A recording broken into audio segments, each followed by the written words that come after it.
jaringan itu menjadi modal kita. Ya sebenarnya persis hadis ya, hadis Nabi yang silaturahim itu akan Iya. menambah rizki dan Iya. memperpanjang usia.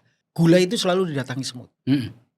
Jadi kalau kita pada posisi tertentu, semua orang akan datang. Iya. Saya ingat Gus Dur, ada orang menjual nama Gus Dur untuk mencari uang. Kata Gus Dur, ya orang memang bisanya begitu, jual nama saya biar mencari duit. Ya kalau saya laku ya alhamdulillah. Jadi it's okay.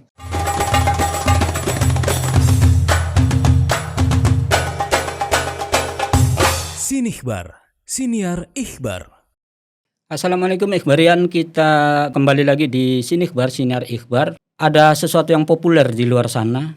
Makin dewasa, kian menyempit circle pertemanan kita. Jumlah kawan kita makin menyusut, lingkaran jaringan juga makin menciut. Tapi rupanya tidak semua orang harus dan bisa tunduk oleh rumus itu. Ada beberapa orang kian matang tapi jaringannya kian melebar jangkauan. Nah, salah satu yang akan kita kupas hari ini adalah betapa pentingnya networking bagi kita, terutama teman-teman muda muslim di Indonesia. Tapi narasumbernya siapa? Sabar dulu. Kita terlebih dahulu tilik ada apa ikhbar.com hari ini yang mungkin agak relevan dengan pembahasan kita. Yang pertama ada 5 cara menyulap kebiasaan overthinking jadi jalan kesuksesan. Ini overthinking ini kan problem sebenarnya. Kita berpikir kemana-mana, nggak aksi-aksi, banyak pertimbangan dan lain-lain. Tapi ternyata ada sebuah riset yang overthinking itu ternyata bukan hanya bermakna negatif, tapi bisa kita olah menjadi jalan kesuksesan. Yang pertama mengasah kreativitas. Orang overthinking itu sebenarnya sih kreatif. Karena dia berpikir dari banyak sudut, kemudian mencoba ide-ide baru meskipun kelemahannya ya nggak segera eksekusi biasanya. Berita kedua, nah ini bocoran narsum kita hari ini nih. Buku Radikalisme di Media Sosial. Mudah-mudahan Ikhbarian sudah banyak yang baca ya buku ini. Menarik. Gak terlalu tebal juga gak terlalu tipis tapi penting. Yang isinya telah watak keagamaan pengguna internet karya Kiai Muda M. Nur Zaman. Alhamdulillah. Hari ini kita berkesempatan ngobrol dengan beliau matur-matur. Meskipun nanti nggak fokus ke buku ini ya, karena isi buku ini bisa dibaca oleh teman-teman. Yang jadi titik fokusnya adalah soal moderasi beragama. Meskipun sekarang isunya lagi ngebut bahwa ini propaganda, bahwa ini sesuatu yang dibuat, bahwa ini ada kepentingan project-project. Nanti kita mudah-mudahan ada kesempatan untuk Kiai Zaman merasionalisasi bagaimana bahwa ini bohong. Bahwa ancaman intoleransi itu tetap ada. Karena kampanye itu lagi marak, Kang. Nah, semua bisa dibaca teman-teman Ikhbarian di ikhbar.com. Assalamualaikum, Kiai. Waalaikumsalam warahmatullahi wabarakatuh. Saya bukan Kiai, jadi jangan memanggil Kiai. Kalau umurnya terpaut di bawahnya sih boleh lah. Dan ikhbar.com sih anak muda semua ini, Kang. Kiai Haji Dr. Muhammad Nur Zaman atau orang-orang dekat beliau familiar nyapa Kang Zaman nih. Ya, betul. Siapa sih yang gak kenal Kang Zaman? Hampir semua sudut orang ngomongin Kang Zaman. Terutama soal memberi manfaat dari apa itu networking, bagaimana menjaganya, merawatnya dengan ikhlas, dengan niat, dengan nilai. Ini yang penting. Nah mungkin ini sebagai poin pembuka, aktivitas dulu Kang mungkin Kang. Kemarin kayaknya di media sosial dari luar kota itu, Jogja langsung ke Ikhbar gitu. Ya kemarin ada pelantikan PWNU Riau. Ya kebetulan mendampingi Ketua Umum PWNU. Riau atau Kepulauan Riau? Riau. Nah, jadi di Pekanbaru. Tapi pagi berangkat, sore sudah balik lagi ke Jakarta. Nah, Kang Zaman sebelum mungkin agak lebih lebih mendalam. Orang banyak mengenal Kang Zaman itu pertama yang paling lekat adalah pengamat terorisme. Kemudian dunia aktivis juga banyak yang memention nama Kang Zaman. Sampai hari ini jadi tokoh muda NU dan duduk di PBNU juga bendahara nih. Betul. Nah kalau kita tanya agak pengen niru Kang Zaman ini, kira-kira momen apa sih yang membuat Kang Zaman begitu gesitnya dan gampang terhubung dengan banyak elemen jaringan lintas waktu, lintas ruang itu. Apa yang memulai titik mula momen itu? Ya, ada buku yang ditulis oleh Hernando de Soto. Judul bukunya Mystery of Capital. Selama ini modal itu atau kapital itu dia Marx misalnya kan bilangnya ya kapital adalah uang. Tetapi ternyata ada namanya social capital, modal sosial. Nah, Hernando de Soto itu menyampaikan ada 3 hal modal yang kalau kita tidak punya uang, kita harus punya modal. 3 modal ini. Yang pertama itu adalah trust, kepercayaan. Jadi kalau kita tidak punya uang, agar kita ini memiliki modal, maka kita harus bisa dipercaya kepada orang, dipercaya orang lain. Tentu kita harus punya integritas kan itu. Yang kedua itu networking atau jaringan. Nah ini jaringan itu menjadi modal kita. Ya sebenarnya persis hadis Nabi yang silaturahim itu akan menambah rizki dan memperpanjang usia. Jadi networking itu bagian dari upaya menjaga kalau kita tidak punya modal uang, maka kita harus punya relasi atau punya jaringan agar kita punya modal. Minimal kalau kita punya teman misalnya ke daerah tertentu, kalau kita punya teman ya kita bisa makan dan minum gratis di tempat teman kita, minimal itu. Mampir gitu. Iya. Nah, saya menyadari saya ini tidak punya modal apa-apa. Pintar tidak, alim tidak, maksudnya ya pintar tidak, kemudian uang juga tidak punya. Maka pilihannya adalah memberikan kepercayaan kepada orang dan membangun jaringan. Nah, itulah yang membuat atau saya memilih untuk mencari sebanyak-banyak teman dan menghindari satu orang untuk jadi musuh. Jadi itu prinsip dan itu diajarkan oleh agama kita kan, agar kita itu mencari atau bersilaturahim dengan orang, dengan semua kalangan tanpa membatasi atau menilai orang itu dari status sosial, status ekonomi, status politik. Semua kita harus bisa berteman dan masuk. Nah itu saja sebenarnya yang ya saya mengalir saja. Saya tidak punya kepentingan untuk menjadi sesuatu atau menjadi enggak. Ya saya belajar dari orang, menanamkan kepercayaan kepada orang lain bahwa saya ini amanah, bisa dipercaya. Kemudian juga saya mencari teman siapapun. Jadi ya teman saya ada siapapun dimanapun itu ada, dan status sosialnya apapun. Saya nggak pernah berpikir dia siapa, ya saya tetap berteman. Termasuk soal lintas usia, lintas ruang gitu ya. Nah, kalau tadi kan menyinggung Karl Marx, menyinggung buku-buku yang dari Barat gitu. Ini nanti jangan sampai dicap Kang Zaman orang sekuler. Beliau punya pesantren, santri, dan makanya pertanyaannya digiring nih berikutnya ke soal tirakat. Soal tirakatnya apa kira-kira? Karena usia-usia muda, terutama belum nikah nih, belum ada kepentingan lain, itu membangun jaringan gampang. Tapi runtuh biasanya setelah itu, entah itu akibat problem personal atau apa, termasuk ya banyak orang merasakan itu, termasuk saya di beberapa babak gitu. Itu yang selain soal menjaga trust tadi, kira-kira tirakatnya apa agar jaringan yang sudah dibangun itu tetap berfungsi, terawat dan terjaga dengan baik gitu. Iya, ya itu apa ya?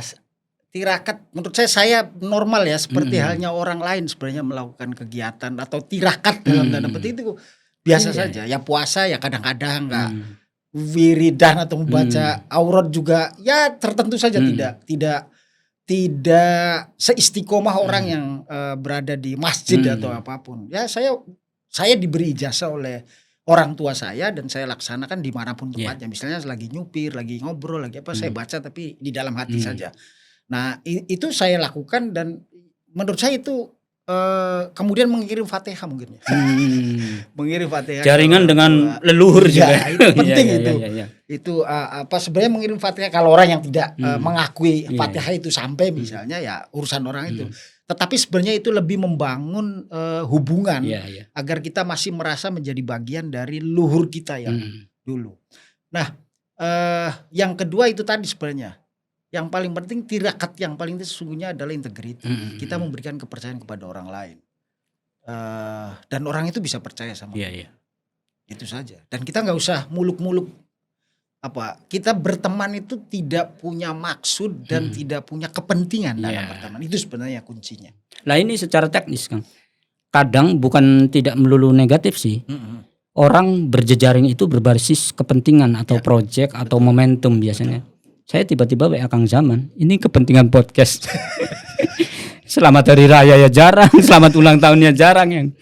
Ini yang mungkin juga dilakukan atau kalau Kang Zaman bilang ini kesalahan, itu banyak juga dilakukan oleh teman-teman, sehingga apa, orang yang menerima pun kalau ada perlu aja WA dan lain-lain. Memang teknis yang idealnya gimana sih Kang? Tanpa kepentingan apapun dengan orang yang terhubung kita itu tetap Iya, tetap berkomunikasi enggak minimal say terkesan halo. basa-basi. Enggak, ya minimal say halo lah. Hmm. Gimana kabarnya? Ya bertanya sesuatu yang ya kita menganggap karena teman tentu kita bertanya kabar teman kan. Tapi kadang-kadang saya juga lupa dengan dengan teman-teman saya karena jumlah banyak atau teman-teman dulu gitu. Tetapi prinsipnya begini. eh Kalau misalnya tadi Sobi bilang ada orang yang tiba-tiba ya padahal sudah lama tidak berhubungan, pasti ada kepentingan.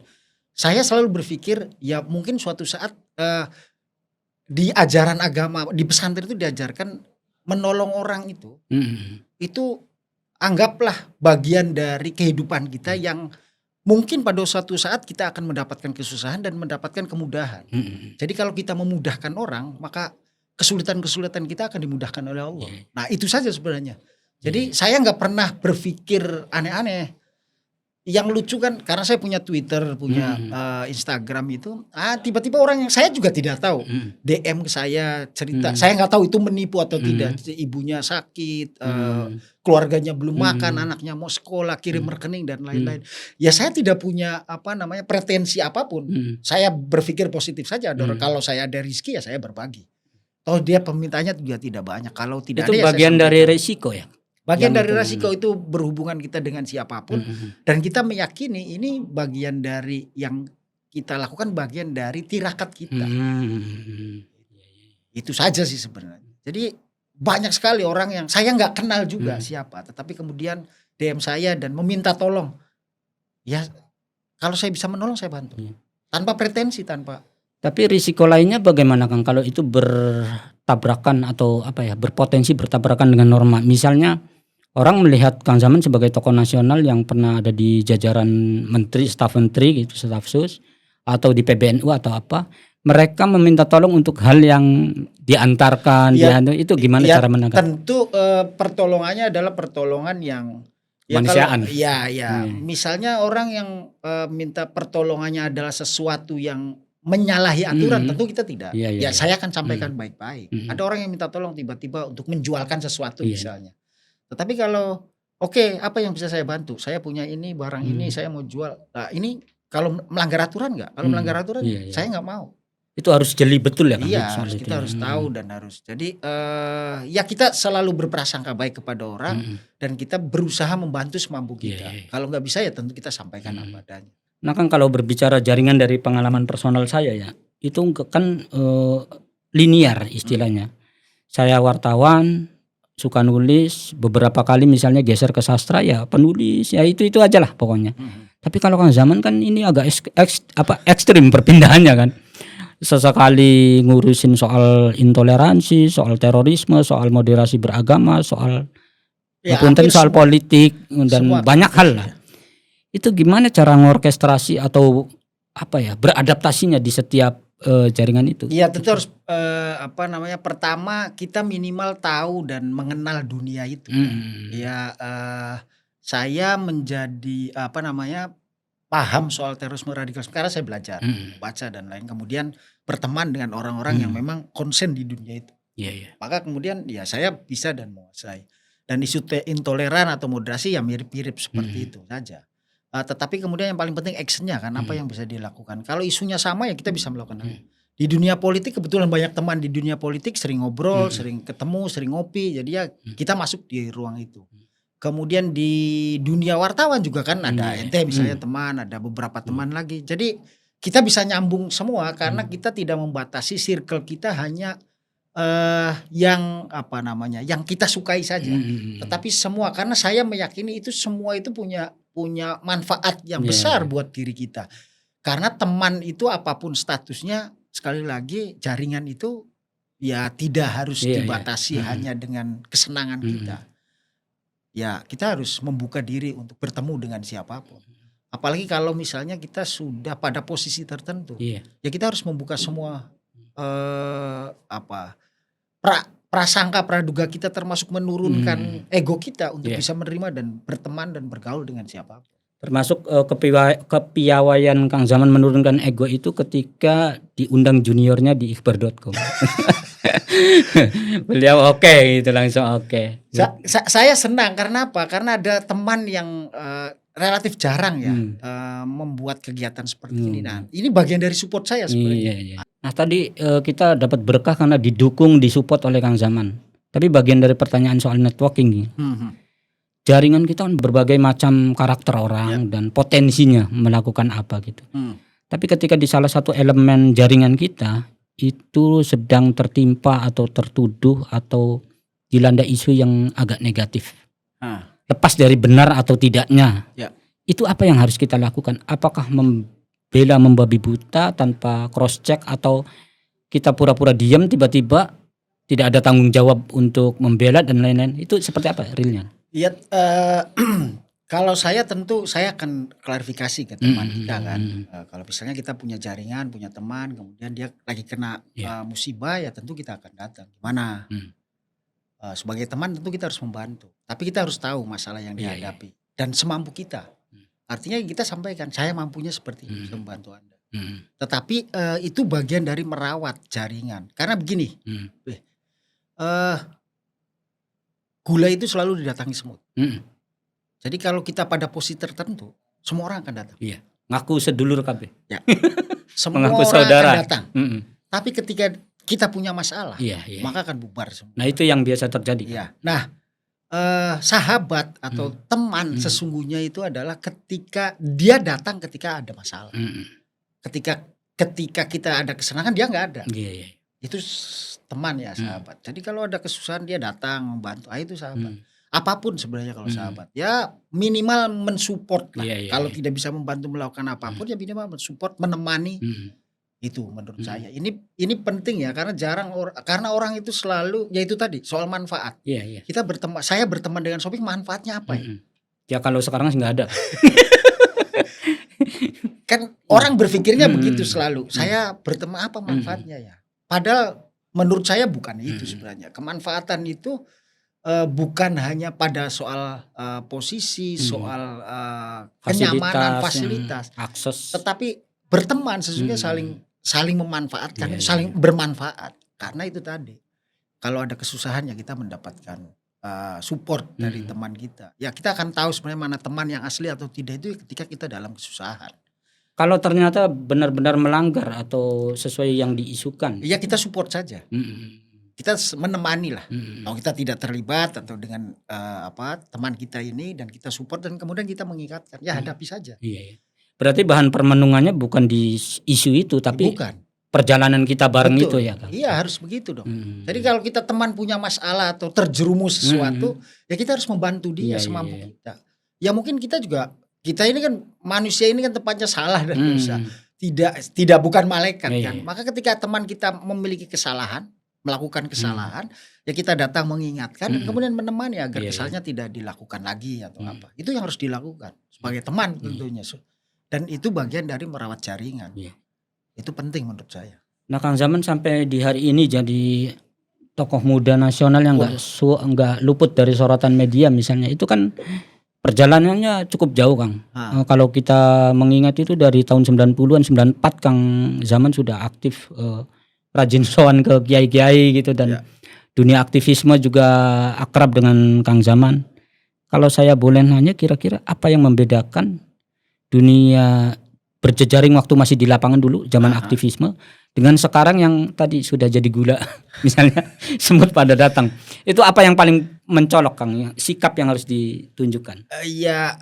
Dulu kita bukan siapa-siapa, kita anak kecil lah ya. Kita tentu harus ngaji atau belajar dari senior-senior.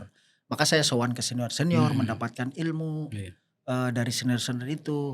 Di samping juga teman-teman yang lain. Di posisi ini ya karena saya dulu pernah menjadi aktivis, maka saya merasakan misalnya ada anak-anak muda yang datang ya dulu saya seperti itu. Maka saya harus menjaga dan merawat mereka. Bila perlu memotivasi mereka agar bisa melebihi apa yang sudah saya capai, misalnya kalau itu dianggap baik. Karena sebenarnya saya bukan tokoh nasional juga. Tokoh nasional lebih banyak. Ya minimal keywordnya. Minimal saya di stasiun TV swasta pernah mengundang beliau. Ya gitu. Nah, jadi itu sebenarnya. Dulu kita merasakan kesusahan, maka kemudian ketika kita pada posisi tertentu dan bertemu dengan kader-kader atau anak-anak muda yang ingin, kalau bahasanya siapa namanya, Pacul itu, Bambang Pacul itu kan melenting Korea. Nah itu kan butuh lentingan, butuh pegangan itu. Maka ketika ketemu anak-anak muda ya kita motivasi. Apa yang bisa dibantu kita dorong. Mau kuliah ya kita bisa bantu akseskan.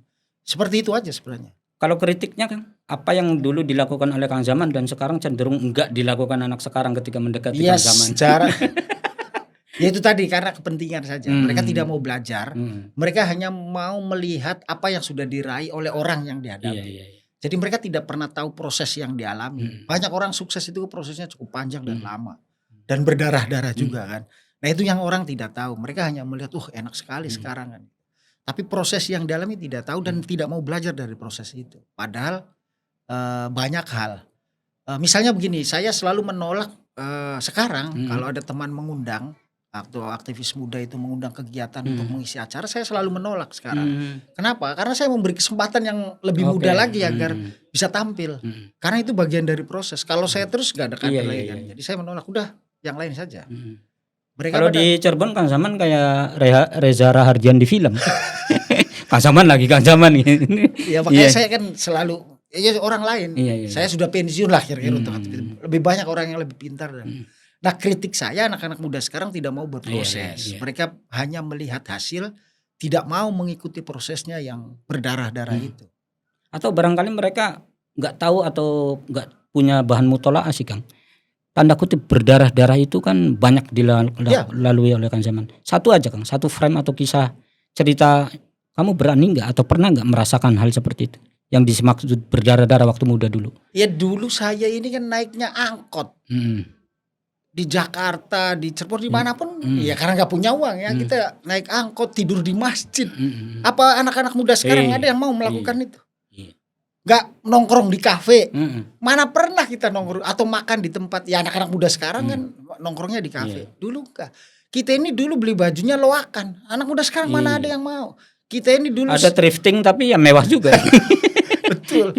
Dulu itu kita mau keluar dari kenyamanan orang tua, pergi dari orang tua dan kemudian bertarung sendiri. Mana ada anak muda sekarang yang. Dan Kang Zaman itu termasuk orang yang nggak mengandalkan BIN ya. BIN Sapa bukan badan intelijen. BIN Sapa ya, waktu muda itu dulu ya. Ya karena gini, kan selalu ada, kalau tidak salah Sayyidina Ali yang mengatakan bukan siapa. Iya siapa yang bicara, bukan bapak saya kan, tetapi saya. Jadi saya tidak pernah mengandalkan siapapun dan saya tidak punya bayang-bayang siapapun. Ya saya. Orang mau mengenal saya. Orang tua saya yang mendidik saya seperti ini. Iya saya harus akui, tetapi saya tidak pernah membawa nama orang tua saya atau kakek saya, karena buat saya kakek saya misalnya sangat besar sekali berpengaruh. Ya saya seperti ini karena kakek saya dong. Tetapi itu tetap ada di hati saya untuk saya jangan sampai mengkhianati apa yang sudah dilakukan oleh orang tua kita. Tapi itu bukan menjadi andalan ya, karena orang tua kita sangat sukses, kalau kita bukan siapa-siapa juga jadi masalah menurut saya. Bagaimana menurunkan itu ke putra Kang Zaman yang dua itu? Apakah mereka ya boleh kan beliau itu Gus itu? Oh iya 3 Gus itu cowok semua ya? Cowok semua. 3 Gus itu kan lebih enak menjual bapak saya Kang Zaman. Mau apa? Artinya lebih maaf tanda kutip, lebih strategis hari ini menggunakan nama Kang Zaman dong sebagai orang tua gitu. Apa sudah? Ya saya sampaikan ke mereka, kamu nggak usah harus menggunakan, karena kamu hidup itu bukan bergantung saya. Saya akan mati. Atau kalau ngomong uang akan habis. Kamu akan menjalani hidup sendiri nanti tanpa saya. Maka hadapi hidup kamu tanpa harus membawa-bawa nama embel-embel orang tua. Respon mereka bagaimana? Ya sampai sekarang alhamdulillah anak saya tidak pernah, malah mereka menyembunyikan siapa bapaknya. Jadi mereka dengan teman-temannya, dengan siapapun ya biasa saja, tidak dianggap, tidak di. Bahaya juga diculik oleh orang berkepentingan.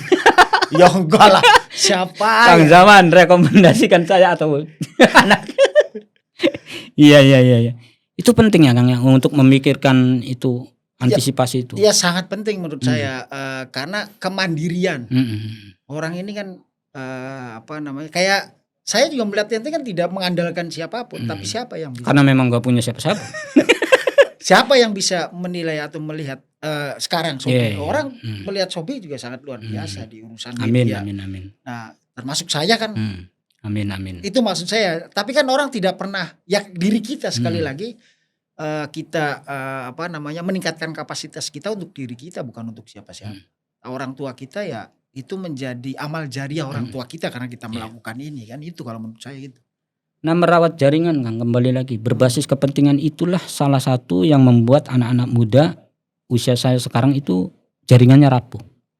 Selain tadi soal menjaga trust, integritas, peduli, WA basa-basi, apalagi kira-kira yang sering luput anak muda sekarang itu? Ya ketemu ya. Oh. Ya kalau yang orang yang sepuh ya sowan, menghadap. Kalau sama yang seangkatan ngajak ketemu ngopi atau apa. Terlalu mengandalkan teknologi. Iya, jadi mungkin karena beda zaman juga ya. Saya generasi baby boomer. Bukan generasi X mungkin yang ya lebih penting bertatap muka daripada daripada menggunakan WA. Dan kita selalu janjian, kalau ada teman say halo, ayo kapan kita ya ini hanya pengantar saja, mukodimah saja. Gimana kabarnya? Kapan kita bisa ngopi? Ketemu, kita ngobrol ketawa-ketawa. Karena beda hasilnya ya Kang. Jauh. Tatap muka dengan jauh. Kan di komunikasi kan ada komunikasi nonverbal ya. Menyentuh misalnya salaman itu kan akan berbeda hanya dengan mengucapkan assalamualaikum di chat WA. Nah, bersalaman, bersentuhan, ketawa, tatapan secara langsung, merangkul, rangkulan. Itu kan sangat berbeda menurut saya. Nah, ini bagian dari hal penting yang menurut saya jarang dimiliki oleh anak muda kita ini.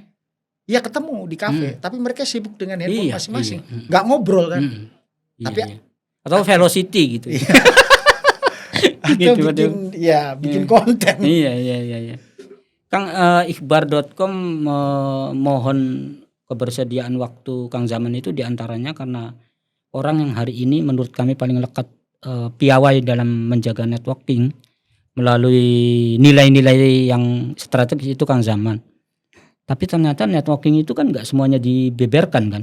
Iya. Ada juga yang harus disembunyikan. Oh iya. Misalnya sebagai pengamat terorisme, sebagai penadi Ansor Kadensus 99, itu kan nggak semuanya vulgar dong.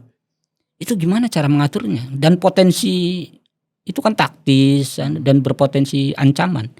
Itu gimana Kang Zaman yang orangnya kami kenal belak-belakan, kemudian mengendalikan itu? Iya ya ada sesuatu yang tidak harus diceritakan ke orang lain kan. Saya punya jaringan dengan siapa, dengan ini. Orang nggak tahu. Pada suatu saat mungkin dia akan tahu, oh ternyata temannya ini.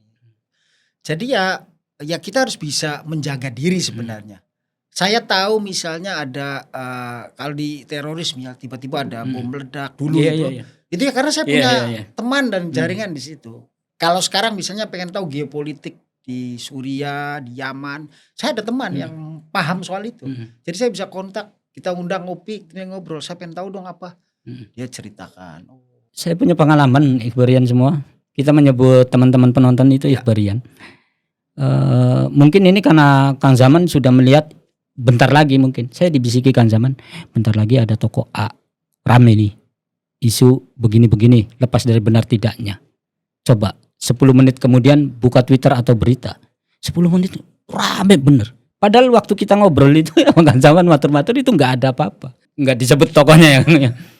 Nah tapi kan itu karena Kang Zaman percaya bahwa ini akan jadi konsumsi publik. Sehingga ceritain ke junior-junior kayak saya yang gak persoalan. Tapi ada yang urgent, penting, kemudian gatel pengen cerita ke teman. Tapi Kang Zaman mampu menjaga itu. Ya harus. Pertarungannya kayak apa Kang?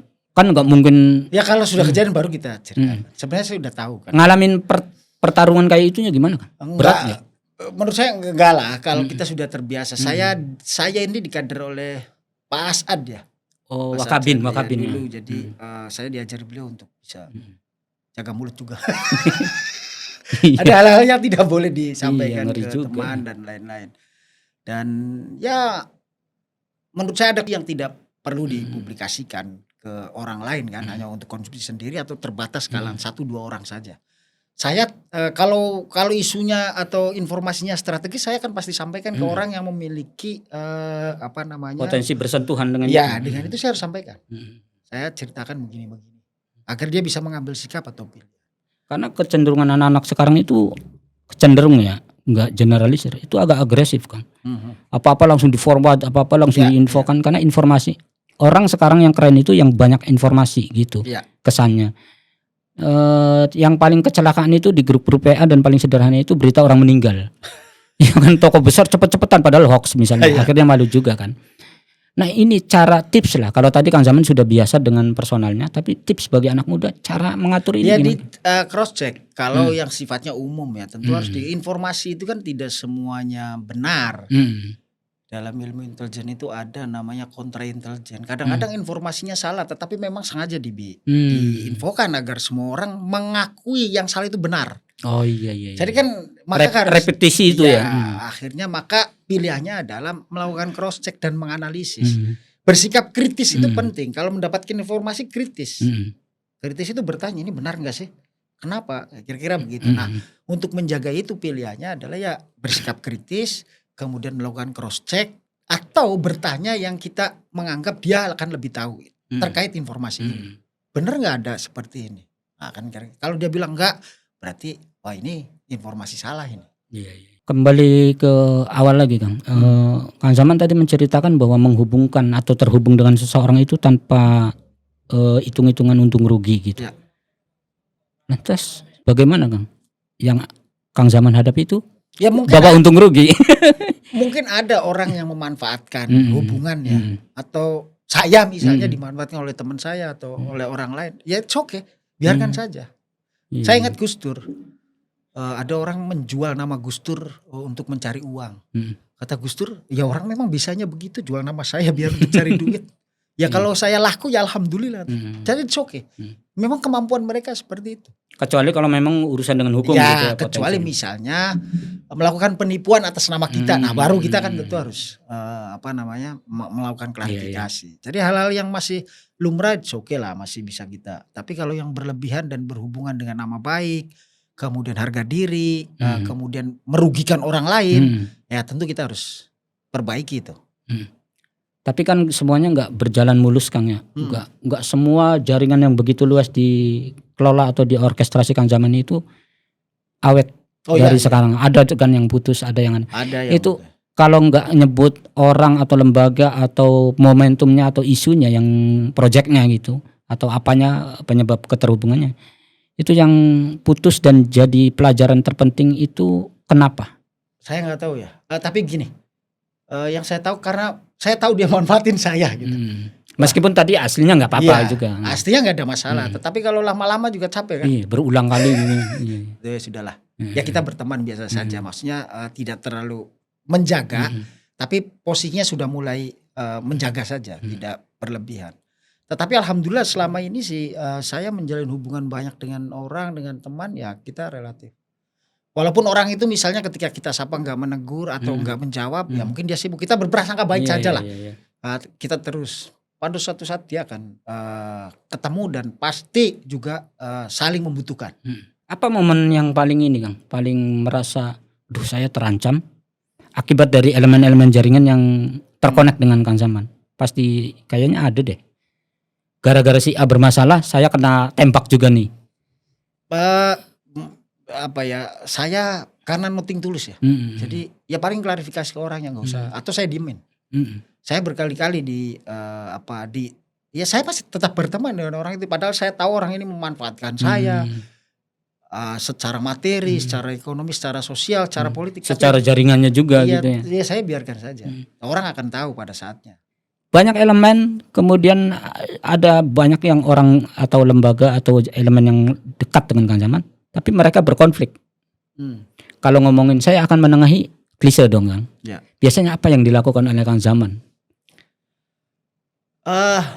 Ya kita menyampaikan informasi sesuai dengan apa yang terjadi. Karena kadang-kadang orang atau lembaga yang berkonflik itu kan karena informasi yang ya saya akan tetap berteman dan mencoba untuk mengklarifikasi semua. Atau bertanya gimana teman kamu yang ini. Nah, kalau dia cerita itu kita cek ke sana gimana begini-begini ya kita Hmm. jadi penengah lah. Hmm. Bukan menyelesaikan, tapi ya soal berpisah urusan mereka kan, Iya. tetapi bagaimana kita bisa menjaga. Ada dua institusi misalnya yang sedang berkonflik, ya saya tetap berteman dan tidak masuk ke konflik mereka dengan masing-masing institusi ini. Itu ada dan sangat strategis sebenarnya, tapi ya saya berteman dengan ini, dia tahu saya berteman, saya juga berteman. Karena saya tidak punya kepentingan sekali Iya, mau iya. ngapain, memanfaatkan atau enggak, ya hanya ngopi gitu selesai. Secara teori Kang, Kang Zaman tadi Dawo, saya akan berteman dengan siapapun, terhubung dengan siapapun, ruang apapun, isu apapun, lintas generasi. Ya. Tapi dengan satu ideologi yang sedang Kang Zaman perangi tentu agak mikir-mikir dong. Contoh, ada orang intoleran, kelompok intoleran, anti moderasi misalnya. Itu kan tentu Kang Zaman agak mikir-mikir. Apa dalil bahwa tadi katanya semua mau ditemenin, tapi ini enggak? Enggak, ada cerita orang yang udah meninggal di Cirebon. Sempat ya karena intoleran mendemo salah satu tempat ibadah di kota Cirebon, saya datang, saya marah-marah. Mereka ada banyak orang, saya sendirian. Aslinya terkoneksi itu? Awalnya nggak kenal. Oh. Saya marah-marah, dia tahu saya. Akhirnya kemudian di beberapa kegiatan ketemu ya saya berteman. Kemudian berteman biasa itu pilihan kamu. Atau ada orang yang selalu dulu itu melakukan demo di tempat-tempat tertentu ya.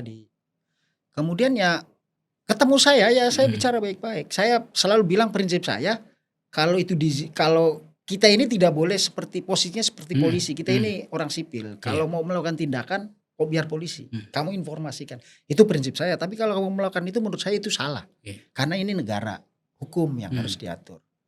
Jadi kamu desak saja aparat keamanan untuk menyelesaikan ini. Jadi saya berusaha untuk berteman dengan siapapun, sekali lagi, walaupun berbeda pandangan dan visi.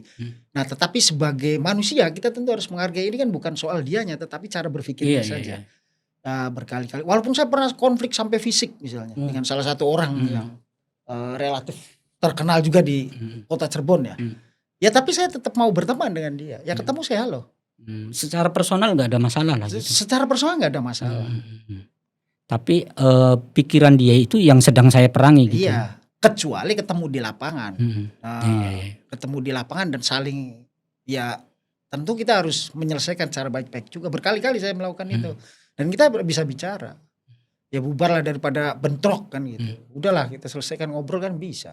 Kamu gak setuju ya saya juga gak setuju dengan cara kamu. Kita bisa duduk bersama sebenarnya kan gitu. Kang ini agak sensitif tapi gak tahu kalau Kang Zaman kerso ya terusin, kalau enggak ya nanti gampang. Kang Zaman itu kan segala ruang dimasuki termasuk politik. Jaringannya canggih. Potensi menangnya gede. Tapi kenapa kok kayak setengah-setengah kalau di politik kan? Kita lihatnya ya. Nggak tahu kan zamannya seperti apa gitu. Kan pengen menang gampang seorang Kang Zaman ya menurut nalar kita yang awam. Tapi kok kayak asal event aja, asal momentum, termasuk yang terakhir gitu. Apa itu Kang kalau ini? Nggak tahu. Politik sebenarnya bukan passion saya. Politik itu. Saya hanya mengenal dan bukan politisi ya. Bahkan saya mengakui saya ini bukan politisi, nggak baik lah kalau dalam politik nggak. Misalnya kemarin ya di terakhir survei saya tinggi sebenarnya. Iya jelas lah. Saya melakukan survei secara internal. Saya bayar lembaga survei independen, kemudian coba tolong survei saya dengan biaya mahal itu. Ternyata survei saya tinggi. Kemudian ya saya ngobrol dengan teman-teman yang dekat dengan saya, ini survei saya tinggi, udah maju ini itu lah. Terus kalau memang sudah menduduki tempat itu, apa kita akan nyaman? Benar kan, dari internalnya yang bermasalah. Tapi kalau bermanfaat untuk banyak, sebenarnya pengen. Kita bisa atau gini, itu bagian dari dalam rangka merawat jaringan mungkin Kang, dari sisi elemen politiknya mungkin. Ayo ikut aja momentumnya gitu. Enggak juga. Saya kemarin itu kan saya berpikir dan berdiskusi dengan beberapa teman. Ini sebenarnya momentum baik untuk urusan politik dan bisa melakukan banyak perubahan. Tetapi ya hati saya masih ragu setengah-setengah. Apalagi ya keluarga, anak, istri, banyak pertimbangannya. Jadi saya menahan diri juga. Lembaga survei ini mengatakan kamu menang kalau mau bertarung. Iya. Karena survei saya tinggi. Ya hampir dekat-dekat dengan incumbent lah kira-kira. dan kita bisa bertarung, tapi kemudian sudahlah. Ya benar kan dari Kang Zamannya. Jadi memang bukan passion saya politik. Iya. Saya, Jadi pikiran kedepannya pun mau apa atau gimana nya agak. Mbak, saya mengalir saja. Saya tidak punya cita-cita pengen jadi presiden gitu, pengen jadi menteri atau. Saya lebih suka tidak muncul sebenarnya. Lebih suka ada di balik layar. Jadi bukan mengatur, tetapi mensupport orang. Iya. Tadi udah kesebut keywordnya Kang, menteri. Kang Zaman itu kalau orang ngomongin cermin ya Kang Zaman ya Gus Yakut gitu waktu jadi Menak. Ikhbar percaya dan teruji betul bahwa Kang Zaman itu tidak secara jaringannya kualitasnya enggak menurun sama sekali hari ini dan masih tanda kutip sakti gitu. Jaringannya masih terawat utuh. Tapi kerasa enggak Kang? Pasca menteri kawan senior Kang Zaman turun dan Kang Zaman juga ikut, tentu ngikut sahabat gitu kan. Suasana berubah. Yang tadi gula semut pada Iya itu jelas ya, karena di politik atau di birokrat itu kan begitu, mereka kan hanya cari muka kan, untuk menunjukkan. Iya. Tapi setelah selesai itu kerasa banget. Ya itu fakta. Tetapi sekali lagi karena kita ini posisi kita ini kan berteman dengan semua orang, maka ketika orang tidak, ya sudah gak ada masalah. Mungkin ada yang namanya post power syndrome. Saya tidak mengalami itu, Pak. Saya mengarah ke situ maksudnya. Saya tidak pernah mengalami itu. Saya biasa saja. Dulu kan saya tidak mau duduk di depan. Kan saya selalu mintanya di belakang. Walaupun secara protokoler tidak boleh harus di depan. Tapi saya tetap di, karena lebih mudah untuk sebat dulu di belakang. Jadi dan mohon maaf, bukan saya tidak gila hero hormat ya. Orang mau hormat saya nggak peduli. Malah saja itu malu ketika saya kalau di WA itu sama Kang Zaman diketawain saya nyapa kiai. Kalau jalan terus dikawal-kawal itu malu saya.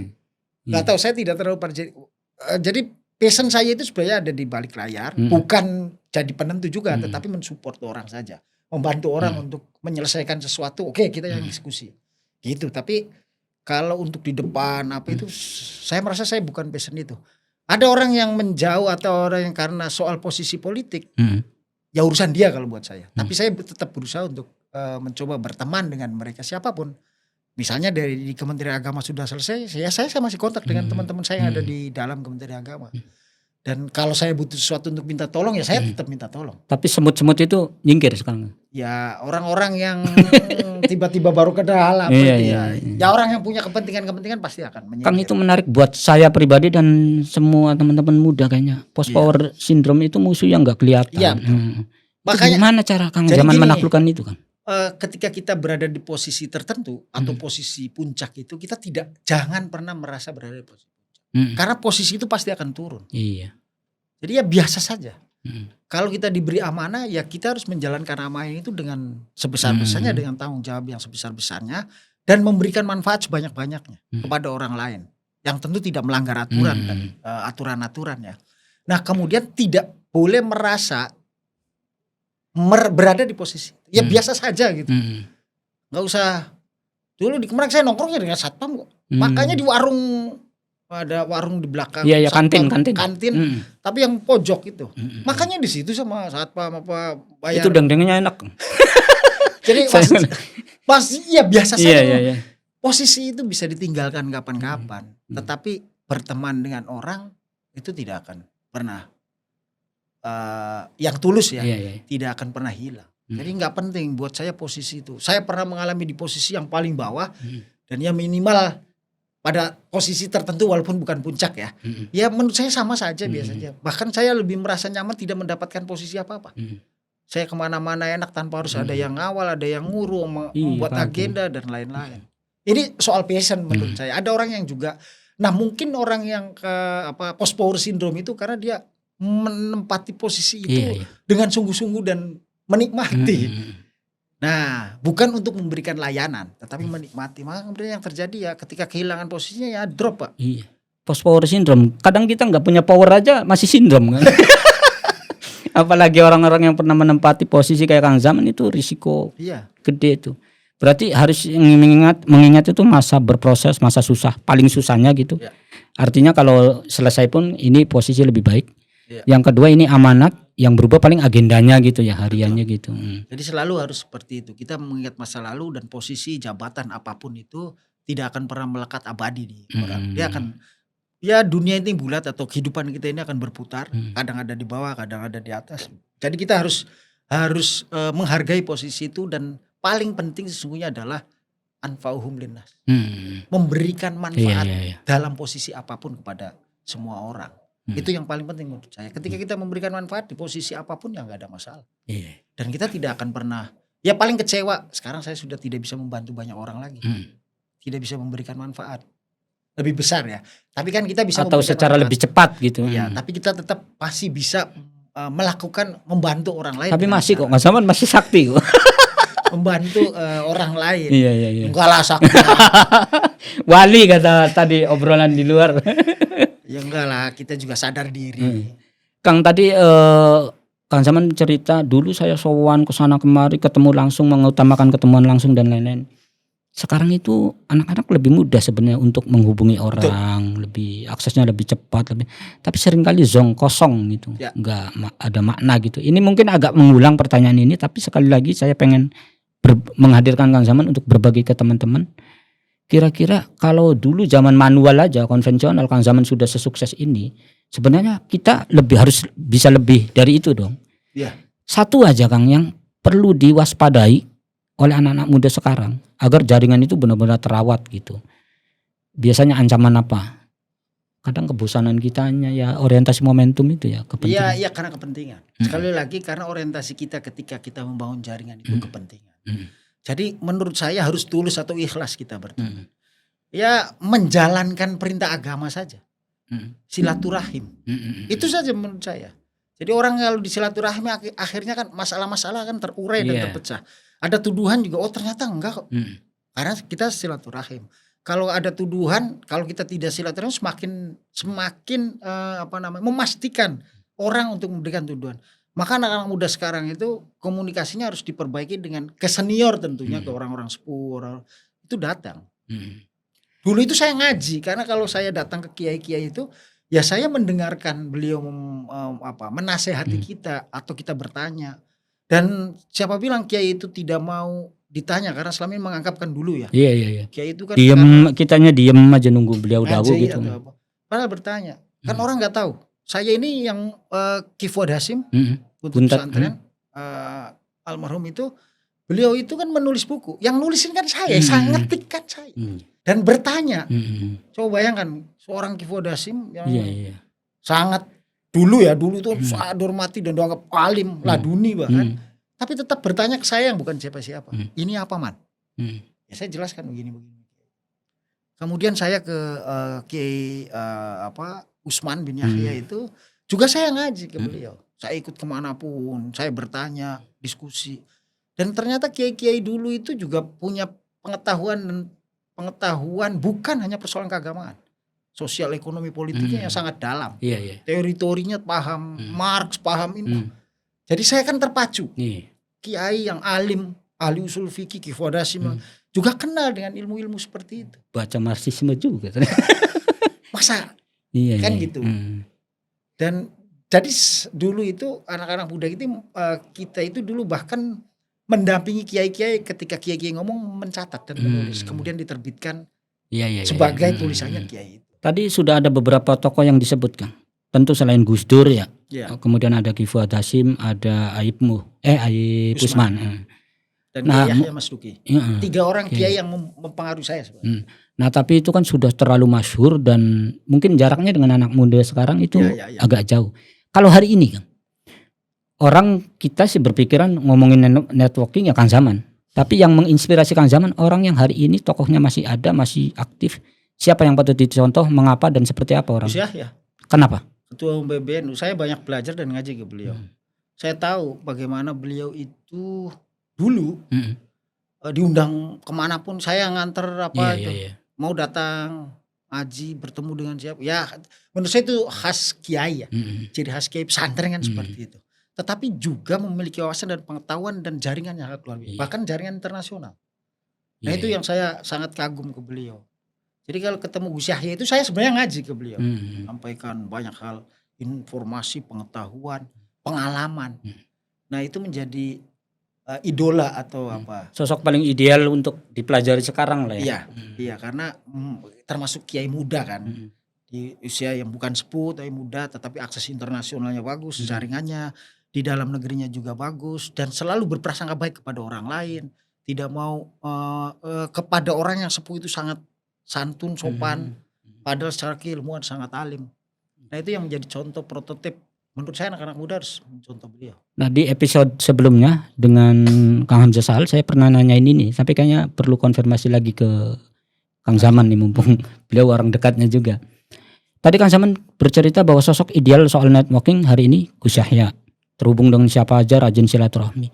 Tapi belakangan Kang, orang-orang NU di grassroots terutama, kok Gus Yahya sekarang membatasi diri untuk hadir di lapangan ya. Karena kita itu punya memori yang indah Kang. Iya. Sepupu kita di pesantren sebelah itu ngundang Gus Yahya dan datang rame banget. Tapi sekarang katanya pasca jadi ketum itu agak susah. Beda dengan ketum-ketum sebelumnya yang masih turun. Itu orientasinya apa, visinya apa, penjelasan sebenarnya seperti apa sih Kang? Saya nggak tahu, tetapi begini, Ketua Umum PBNU itu kan sudah tidak lagi bisa kesibukannya ya, karena banyak hal yang dilakukan, ngurus organisasi lain. Itu untuk kegiatan-kegiatan, karena begini, kalau datang di pengajian satu, haul misalnya, nanti seluruh merempet. Nah itu yang akan jadi iri atau apa. Maka Gus Yahya membatasi betul dan menyerahkan ke pengurus-pengurus lain sebenarnya untuk datang. Jadi tidak harus ketua umum. Karena bukan Gus Yahya nggak mau, tetapi soal waktu dan soal banyak hal menurut saya yang menjadi Gus Yahya tidak bisa. Tapi kalau struktur pengurus datang. Tapi beliau tahu Kang kalau di grassroots itu NU merindukan beliau hadir di lapangan langsung. Tahu dan beliau sadari itu. Tapi ini bukan bagian dari soal silaturahmi tadi bukan. Tapi karena itu tadi. Karena kalau satu didatangi, yang lain tidak ada kecemburuan dan akan jadi omongan dan macam-macam. Maka pilihannya kemudian ya sudah, ini ada bagiannya. Ya ada yang datangin, saya yang ngurus ini, atau kesibukan beliau yang sangat luar biasa itu tadi jaringan internasional. Menurut saya ngurus NU itu kan, apalagi PBNU itu kan capek sekali Pak. Iya PAC Ansor aja ngos-ngosan ya. Iya apalagi PBNU gede. Indonesia yang masalah dihadapinya kan berbeda-beda. Nah ini kan tentu butuh energi, butuh waktu dan butuh energi yang lebih besar dari ketua umum atau dari pengurus PB untuk bisa menyelesaikan atau melakukan kegiatan-kegiatan di PB. Artinya ada kekhawatiran Gus Yahya itu ketika mengutamakan silaturahmi definisi sederhananya enggak. Itu nanti malah amanah utamanya terbengkalai gitu. Betul. Iya. Jadi ada tanggung jawab yang harus dilakukan, apalagi Gus Yahya menyampaikan bahwa ini adalah abad kedua Nahdlatul Ulama. Nah, maka kemudian tentu banyak hal yang harus dilakukan. Iya, persiapkan. Organisasi ini kan harus mengikuti perkembangan zaman. Kalau NU tidak mengikuti perkembangan zaman, NU akan digulung zaman. Maka pilihannya misalnya soal digitalisasi. Jadi kan beliau betul-betul incas di semua hal. Ada digitalisasi di internal NU, ada seperti ini, ada seperti ini, menghadapi banyak isu. Jadi banyak yang harus dipikirkan dan harus didiskusikan oleh beliau. Dan terutama karena NU itu didirikan untuk kepentingan dunia, maka juga beliau membangun akses dan jaringan internasional agar NU sebagai organisasi yang didirikan para ulama untuk dunia itu memang terwujud kan, kira-kira begitu. NU, apa yang paling kerasa kehadiran NU di internasional hari ini Kang? Melalui Gus Yahya. Ya NU diperhitungkan cukup besar. Jadi ada mantan Perdana Menteri Australia pernah menulis di salah satu media di Australia, Inggris gitu, menyatakan kalau dunia ingin membangun peradaban damai, New Order dengan perdamaian, maka stakeholder paling penting di dunia ajak bicara adalah NU. Dan NU sekarang suaranya kan didengar. Maaf, bukan Indonesia bukan, tapi spesifik NU. Iya Nahdlatul Ulama, karena Nahdlatul Ulama kan mengajarkan pemahaman lebih ke ideologinya. Soal agama ya. Itu. Dan Gus Yahya bisa melakukan itu. Kemarin cerita misalnya gini. India di mana-mana kan menguatnya kelompok konservatif ya. Konservatif sangat kuat. Bahkan di India itu kan banyak persekusi dilakukan. Kan ini kan perlu dikonsolidasi. Kita mau perang terus nih. Dari dulu perang salib, perang antar agama terus. Ya sektarian Hindu Islam di India parah. Iya. Nah, masa hidup kita akan perang terus? Ya kita harus damai kan. Ayo kita duduk bareng lah. Apa yang kita bisa bicarakan bersama-sama. Nah ini kan penting. Coba bayangkan semua deklarasi yang dilakukan oleh misalnya terakhir oleh Paus dan Grand Azhar soal kemanusiaan itu. Itu kan sebenarnya NU sudah melakukan itu tahun 84 Pak. Oh iya. Ki Ahmad Siddiq yang menyatakan ukhuwah Watonia. Islamiyah, ukhuwah Watonia dan ukhuwah Basariyah. Kan munculnya sekarang. Kenapa? Karena dulu NU tidak mengendorse ini menjadi isu internasional. Ketika mereka melakukan dianggap mereka. Padahal kan enggak. Kita sudah melalui dan melampaui segala sesuatu. Itu pentingnya hari ini Gus Yahya ngomong NU itu harus diperkuat internasional. Maka kemudian melakukan kaderisasi yang cukup kuat dan menyiapkan kader-kader NU ke depan menghadapi tantangan global bukan hanya di Indonesia tapi di dunia internasional. Jadi butuh anak-anak muda NU yang bahasa asingnya baik itu, tapi punya wawasan dan perspektif Ahlussunnah wal Jamaah Nahdiyah itu. Itu kebutuhannya. Akhirnya sebagai taktim nih penutup, orang mengenal banyak sisi, banyak profil dan banyak emblem kalau terhadap diri Kang Zaman, pengamat terorisme lah, anak muda tokoh muda NU lah, bendahara PBNU lah banyak. Kalau tadi Kang Zaman sudah nyinggung juga sih, nanti juga mati gitu, uang akan habis gitu. Kalau masa itu tiba kan, ini sih gak gemeter gak apa saya nanya kayak gini karena Kang Zaman menyadari itu selesai semua. Itu apa yang paling pengen diingat oleh anak-anak? Kalau diingat sih agak power syndrome juga. Gini, yang diwariskan. Saya paham. Saya ini bukan takut mati. Saya ini takut mati orang gak ada yang datang. Ada banyak orang yang tidak mengantar saya. Artinya saya tidak punya manfaat buat orang lain. Kalau saya meninggal kemudian banyak yang mengantarkan orang, bukan karena gak enak lah, karena ikhlas. Dia pengen ngantar saya ke liang lahat lah, ke tempat terakhir saya. Nah yang saya takutkan ketika saya mati saya tidak ada yang mengantar. Itu yang saya takutkan. Apa yang diwariskan selagi soal kemanfaatan kepada orang lain. Saya selalu menasihati anak-anak saya, mengajarkan anak saya, kamu harus bisa bermanfaat buat orang lain. Apapun yang kamu harus lakukan. Jadi terorisme, pengamat terorisme di NU, di aktivisme, endingnya itu kemanfaatan. Apapun sebenarnya kemanfaatan. Kemanfaatan kepada orang lain, mempermudah orang lain. Kalau bisa membantu orang lain, karena ya itu ajaran yang diberikan dan kita akan hidup dengan mudah dan santai. Saya ini punya masalah, tidak punya masalah, ya biasa saja. Punya uang banyak dan tidak punya uang, ya biasa saja. Karena saya sudah mengalami itu semua. Dan ya ternyata biasa saja, nggak ada. Kebutuhan kita itu cuma makan minum. Pakai pakaian bermerek harga ratusan atau puluhan. Saya kaget Kang Zaman pakai kaos kayak gini. Kita mau pamer batik mahal. Pakai kaos yang harganya jutaan misalnya. Kan sama dengan kaos yang 200.000 atau 100.000 sama saja sebenarnya. Jadi itu bukan sesuatu yang perlu dibanggakan, tetapi yang paling penting bermanfaat tidak buat orang lain. Dan ketakutan saya adalah ketika saya nanti mati, tidak ada yang mengantar saya ke tempat peristirahatan terakhir karena saya dianggap tidak memiliki manfaat. Oke, matur suwun sangat Kang Zaman. Ini ngobrolnya kemana-mana ya. Ikhbarian bingung nih mencatat banyak hal. Terima kasih matur suwun sangat sudah hadir di Pondok Pesantren Ketitang, terutama di studio Ikhbar. Teman-teman, obrolan ini bakal hadir di versi teks juga di ikhbar.com. Baca dan cari temukan artikel inspiratif lainnya. Jangan lupa tunggu tayangan Sini Ikhbar berikutnya. Assalamualaikum warahmatullahi wabarakatuh. Waalaikumsalam warahmatullahi wabarakatuh.